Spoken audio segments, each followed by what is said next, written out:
Oo. Bien de salsa? No sé. Bien.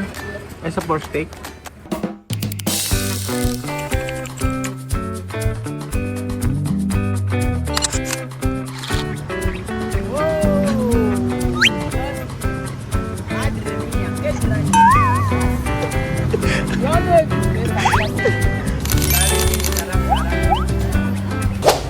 Ano kaya ang ulam ngayon dito kay Aling Rose? Sinigang, tinumis,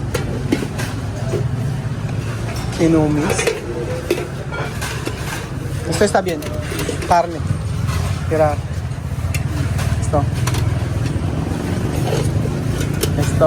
¿qué más? Ano po ba to? Adobong ano? Kambing. Kasi isa nga pong ano, yung pork steak ba yun? Yan, isang pork steak. Ano pa? ¿Qué más? Con arroz. Yan todos. No.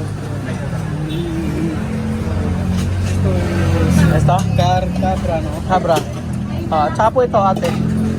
Isa. Ayan. Tapos meron silang anong sarap nito? Papaitan. Ako, may papaitan kayo, no? Papaitan. Oo. Wala. Quanto arroz? Uno? Primera uno. Dalawang rice daw. Dalawang rice. Papaitan. Isa nito, tsaka isang papaitan. Tsaka dalawang rice. Aha. Sarap ng kaldereta nila, oh. Ayan. Magandang araw po sa inyo lahat mga amigo. Dito po kami ato. Nandito po tayo sa may Kambingan kung saan ay dito tayo laging kumakain kasama ni Wesley, Joanna, and for today's video ¿qué cosa? Hay arroz aquí en Filipinas, yo he comido, tiene aceite.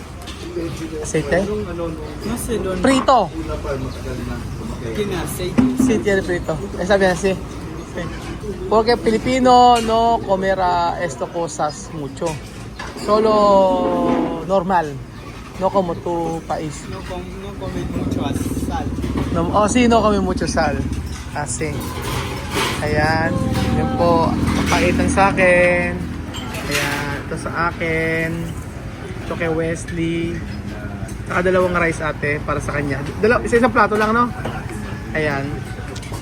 So, pork steak, mga amigo, para kay Wesley. At saka kaldereta, kambing, paborito niya, mga amigo. Kaya lang, ano,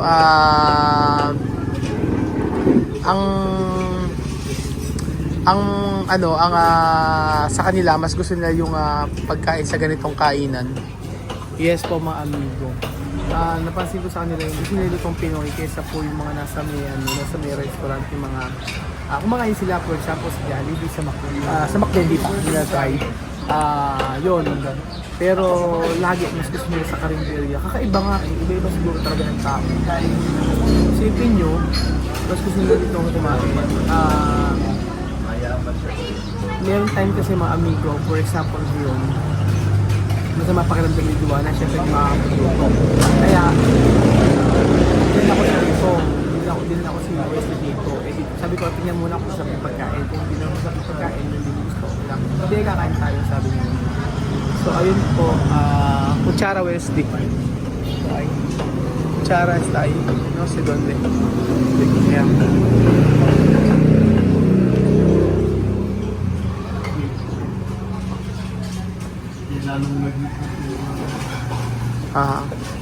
Pero es la verdad. Una guiñano allí, tú sabes, ahí de Ocomba, ¿no? Dice, él no comer 2 días, ¿eso posible? Nasa kanya po yan lahat. Thank you. Sige. Vale, tú mismo rezar. Ajá.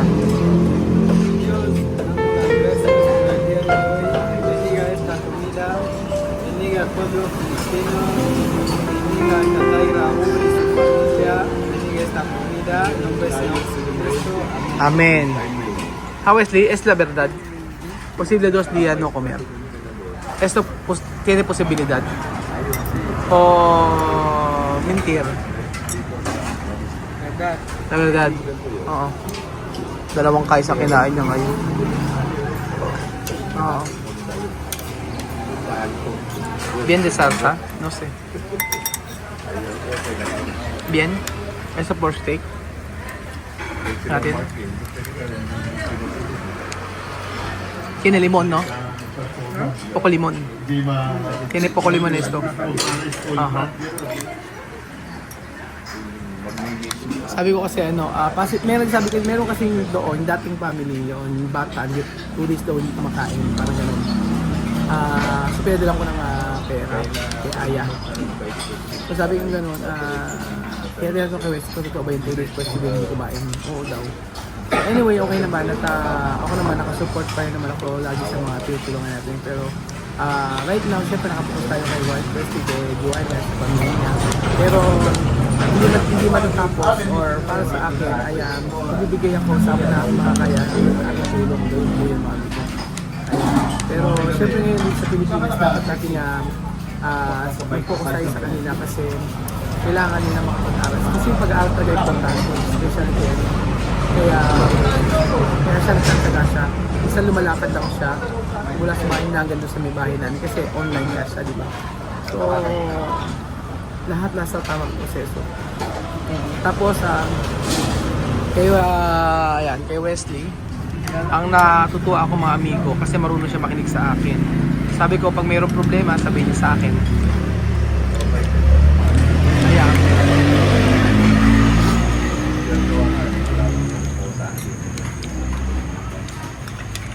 Ano yung dato pa? Ha? Seko? Ito, aceite. Aceite no. Magi aroma. ¿Dónde está? Ayun. Sí. Kaya magi aroma. Ayan.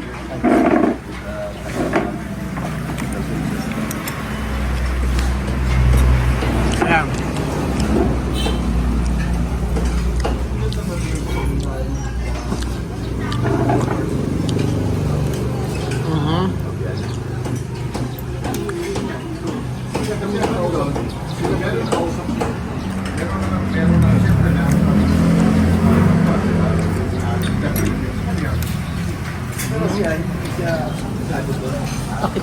Bakit nga po mga amigo kinain ko. Pero nag-kwarto kami kanina habang nasa damo. Gusto ko kasing i-realize sa kanya na ang buhay dito sa Pilipinas hindi gano'n nasabi ko sa kanya ito yung pagkakataon habang kumakain siya, bakit ako sa inyo. Ito yung pagkakataon na kung saan mga amigo malaman niya yung buhay na nangyayari sa kanya. So sabi ko sa kanya, hindi ganun kadali ang mamuhay din sa Pilipinas. So maraming sakripisyo, especially sa pag-aaral, sabi ko sa kanya. So kahit anong gawin kahit anong sabihin ko sa kanya, sabi niya hindi siya babalik sa bansa nila. No, tu ha dicho tu no que revolver ahí, no? Kaya una razón.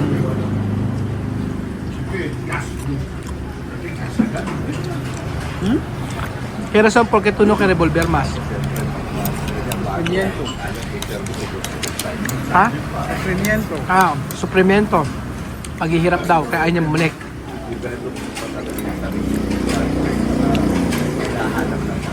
Pero kay cosas to hacer cosas ay difícil.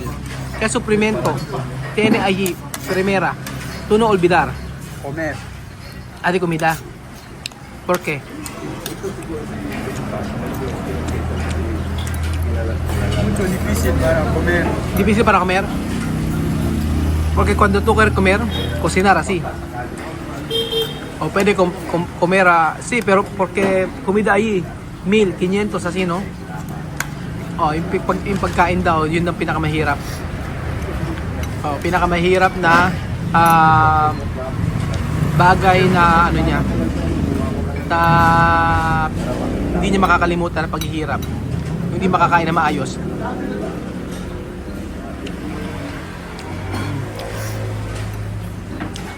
Tinanong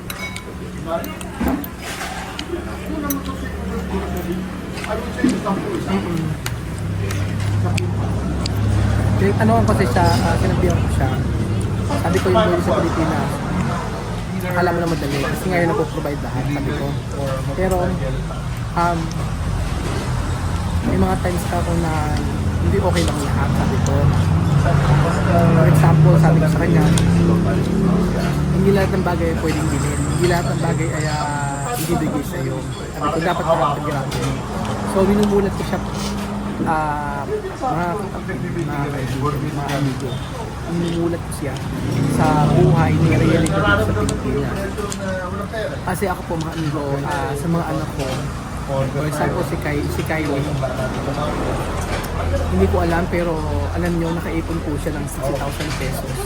Na gulat ako kasi may goal siya. Sabi niya, like lahat ng pinaglumaan kong cellphone, binibigay ko kay Kylie. Ngayon, hindi na okay yung cellphone niya. Ngayon, alam niyo po, ilang years po, nakaipon siya ng 60,000, bumili po siya ng iPhone. Sabi niya, alam po hindi mo ako bibilahan, sabi niya sa akin yan. Pero, kaya ako nabibili para sa sarili ko. Inipon niya yung baon niya. May baon siya, sinisipin niya, hindi niya ginagastos. Isip ako, saan mo kinuha yung 50,000 pesos? Sabi niya sa kanya kay Kylie.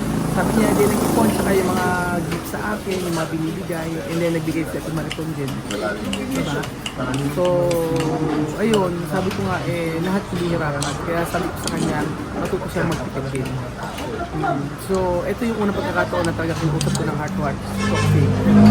Kasi namuhay kasi, naumpisa lang dito, binili ko talaga lahat. Pero sabi ko, hindi ganoon ang buhay. Kailangan meron ka rin matutunan, sabi ko. Oo, hindi ko pwedeng lahat ibigay. Yun ang kasulat na kabesi. Pero nagutom siya ako.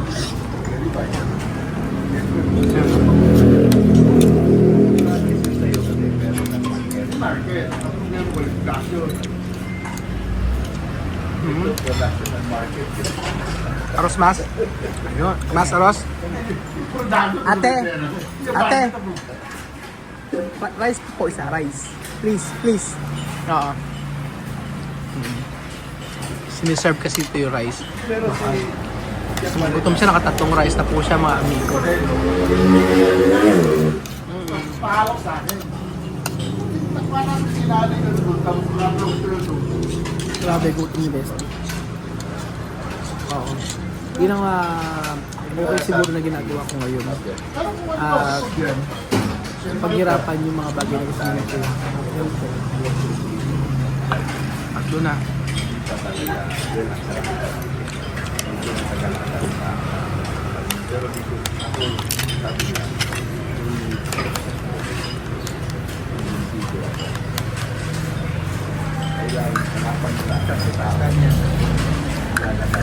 Sopa, está bien. ¿Está? Está bien. ¿Es eso? Sopa.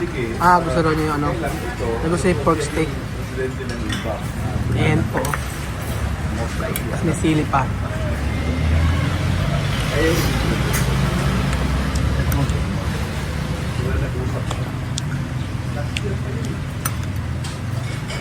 Dami na kain, no?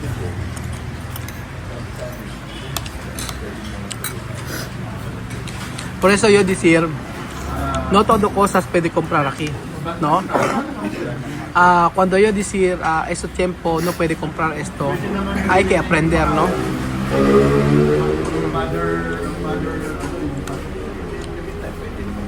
Yung sasabi ko sa kanya, hindi laging ibibili yung dapat na bibilin lahat ng gusto niya. Yun ang sinasabi ko sa kanya. Tapos, marami.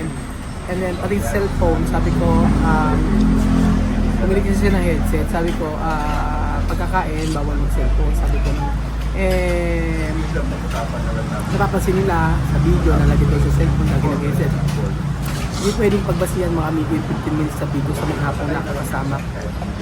Siguro para iwas na lang, sabi ko, pagka nag-vlog tayo, huwag kang mag-cellphone, huwag kang mag-cellphone, para at least yung mga tao hindi makikita. Sabi ko sa kanya. Pero kung sa dinidisiplina ko, mas madali mga amigo. Ang dali ko madali ko disiplinahin. Sabi ko, hindi ako perfectong tatay. Pero gusto kong sabihin sa'yo, na ginagawa ko ito para sa'yo. Mahal kita, ginagawa ko ito para sa'yo sa family mo, sabi ko. Kaya huwag kang magagalit sa akin kung magagalit ako. Sabi niya sa akin, hindi, okay lang sa pag-iwan. Ngayon lang kami nagkaroon ng time na magka-heart to heart. Kasi medyo nasaktan ako sa nag-message sa akin. Sabi niya gano'n sa akin. And parang ang sinasabi niya ay parang mauulit na naman yung nangyari before.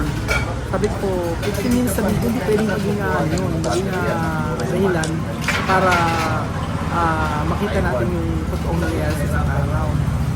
Oo, medyo nakaka-hurt lang yun na parang sinasabi na malaki ulo, gano'n. Hindi po pwede sa akin, mga amigo. Kasi alam niya kaya hinat na niya. Balik siya, yun po ang totoo. Pero hindi eh. Mahal natin yung bata ito kaya gagawin natin yung makakabuti. Didisiplina natin. Ganun po ang totoo. Kaya, namin niya na nakain. Grabe, gutom na gutom si Wesley. First time yun ah. Esta primera vez yo he visto tu comer solo estos 3 arroz. Mucho hambre. First time ko nakitang kumain sa 3 rice. No mucho hambre, apetito. Apetito. Hindi rin masyadong gutom pero yung may appetite daw siya. Tenía ganas para comer arroz. Meron daw siyang gana na kumain ng rice ngayong araw. So yun po mga amigo, ito po ang buhay namin kasama sa Wesley at ang pamilya ni Juan. So, mahina akong vlog, pero gusto ko kasing maging lesson dito para sa mga tatay na kagaya ko na matuto tayo sa mga nangyayari sa atin, especially sa pagkaparaan sa mga anak natin kasi hindi lahat ng ginagawa natin, especially ako, ay tama. So, para sa akin, marami ko natutunan at dapat mai-apply natin ito sa mga susunod na araw. Yun po mga amigo. Ang buhay ay po mga amigo ay punong-puno po ng pagtuturo sa buhay natin. Thank you so much po mga amigo at God bless po. Salamat po sa panonood.